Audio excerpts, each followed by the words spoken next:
بلا شبہ اسلام یا دین برحق جس دور میں بھی آیا ہو، اس کی روز اول سے اور آغاز سے اور ابتدا سے معاندت کا، بغض کا اور مخالفت کا اور عداوتوں کا سامنا رہتا ہے اور سامنا رہا ہے۔ سیدنا امام بخاری نے اپنے دور تک جو فتنے اور جو گمراہ فرقے اور جو افکار، نظریات، باطل نظریات وجود میں آ چکے تھے، ان کے رد کے لیے بھی اپنی اس تصنیف میں بھرپور اہتمام کیا۔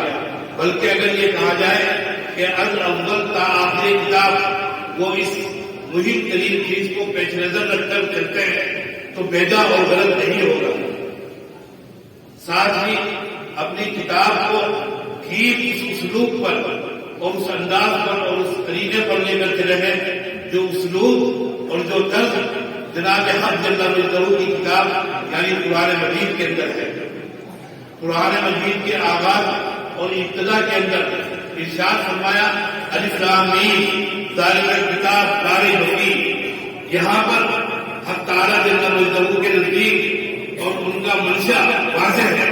کتاب کی حقانیت، کتاب کی صداقت، کتاب کی عظمت، کتاب کی سچائی اور کتاب کا برحق ہونا پیش نظر ہے اور اس کا تسلیم کرانا۔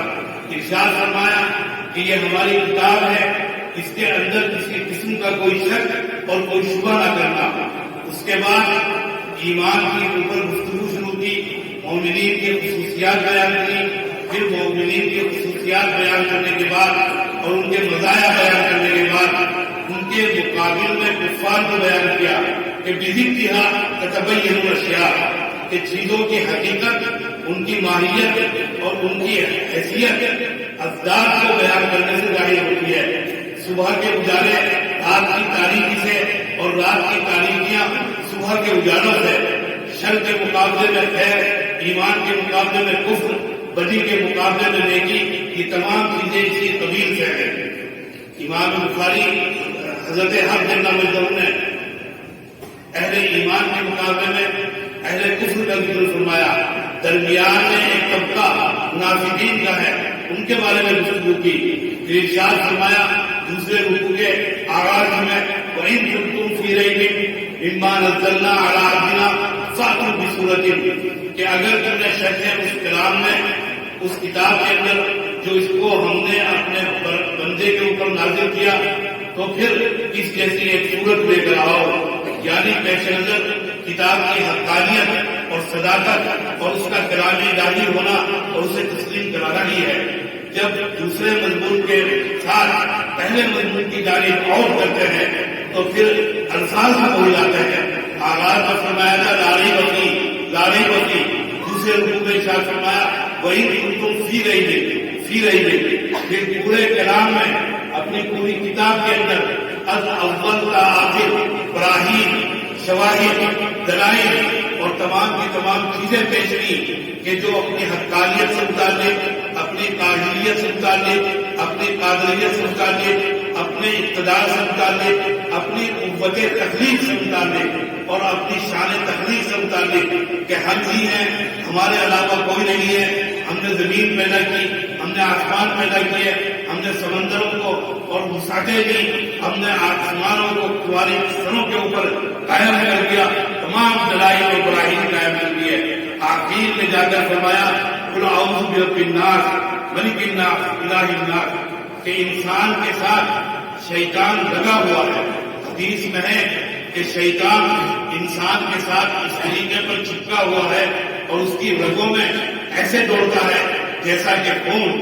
ہم نے دلائل قائم کر دیے اپنی کتاب کی حقانیت پر، اس کی عظمت پر اور اس کے برحق ہونے پر اور اس کے کلام الہی ہونے پر، لیکن شیطان چپکا ہوا ہے، لگا ہوا ہے۔ اگر وہ ورگرائے، اگر وہ راہ راست سے اور صراط مستقیم سے قدم ڈگمگائے تو پھر یہ پڑھ لینا قل اعوذ برب الناس ملک الناس الہ الناس من شر الوسواس۔ ٹھیک اسی طرز پر سیدنا امام بخاری نے دیگر تمام محدثین کے اسلوب اور طریقہ کار سے جدا، نیا اور نرالا اور اس کو اسلوب اختیار کیا جو قرآن مجید کا اسلوب تھا کہ کتاب الوحی سے آغاز کیا۔ اور وحی سے آغاز کرنے سے امام بخاری کا مقصد بھی وہی ہے کہ وحی کو تسلیم کرائے. وحی کو اگر تسلیم کرانے میں کامیاب ہوتے ہیں، پورا دین نبی کریم صلی اللہ علیہ وسلم کی لائی ہوئی پوری شریعت، آئین اسلامی احکامات اور تمام اسلام کی ہدایات تسلیم کرانا سہل ہوگا اور آسان ہوگا. اسی انداز پر چلے گئے. آغاز کے اندر ہی کتاب الوحی کو امام بخاری نے قائم کیا. معلوم ہے کہ سیدنا امام بخاری مجتہد مطلق ہے. ایک موقع پر تاج الدین سبوتی نے اپنی کتاب طبقات شافعیہ میں لکھا کہ امام بخاری شافعی المذہب ہے، اور دلیل کے طور پر کہتے ہیں کہ کرابیسی اور زعفرانی اور اسی طریقے پر فقہ میں حمیدی جیسے شوافع محدثین و فقہا کی تلامذہ میں سے امام بخاری، اور یہ سب کے سب سیدنا الشافعی الامام کے تلامذہ اور شاگردوں میں سے ہیں. اس دلیل پر اور اس رجحان کے مطابق امام بخاری کو انہوں نے شافعی المذہب قرار دیا. بعض دوسرے حضرات نے انہیں حنبلی المذہب قرار دیا. ان کے پاس یہ دلائل ہے. اسحاق ابن راہوی جو کہ حدیث کے اندر امام ہیں، ان کی تلاوت ان کے تلمیذ ہونے کی حیثیت سے حضرات احناف نے ان کو حنفی قرار دیا. اور بعض ایسی احادیث اور خلافیات کے اندر امام بخاری کے نقطۂ نظر اور ان کے رجحان کو دیکھتے ہوئے بھی انہیں شافعی قرار دیا کہ جو مسائل خلافیات سے تعلق کرتے ہیں. رفع یدین کا مسئلہ ہے یا قراءت خلف الامام کا مسئلہ ہے، لیکن واضح کیا حضرات محققین اور محدثین نے کہ بخاری نے جہاں جتنے مسائل میں امام شافعی کی ہمنوائی اور ان کی رائے کے مطابق تائید کی ہے ان کی رائے کی، ان سے زیادہ مسائل میں احناف کی آراء کی اور ان کی فقہی مسلک کی تائید کی ہے. فیصلہ اور آخری فیصلہ یہ ہے حضرات محدثین کا اور علماء امت کا کہ بخاری مجتہد مطلق ہے، ان کی اپنی رائے ہے. اور یہ بھی واضح کیا حضرات اہل علم نے کہ بخاری جب مجتہد مطلق ہیں، فقہ میں اپنی رائے رکھتے ہیں، مستقل رائے کے مالک ہیں، اپنی رائے کو فقہی آراء کو اپنے تراجم میں سمجھتے ہیں. علماء امت نے، شارحین بخاری نے اور اس امت کے چوٹی کے علماء نے اپنی علمی توانائیاں بخاری کے تراجم کو حل کرنے کے اندر صرف کر دی. توانائیاں اپنی جوانیاں کما دی، اپنی عمریں کما دی. لیکن قرآن مجید کے بارے میں جناب رسالت مآب صلی اللہ علیہ وسلم کا ارشاد ہے لا تنقضی عجائب، کہ قرآن مجید کے عجائبات اور اس کے اندر جو بنہا حیرت انگیز علوم کمالات اور دوسری چیزیں رکھی ہوئی ہیں، قیامت آ جائے گی ان کا اختتام نہیں ہوگا.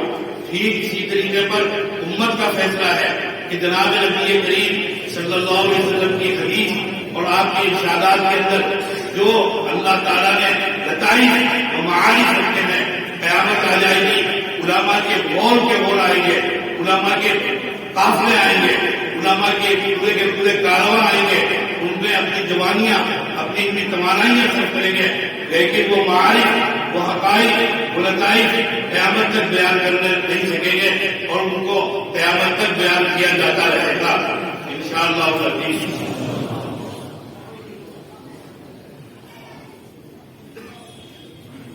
عرض کر رہا تھا اور درمیان میں عرض کر دوں بطور نصیحت بھی اور اختتامی کلمات بھی کہ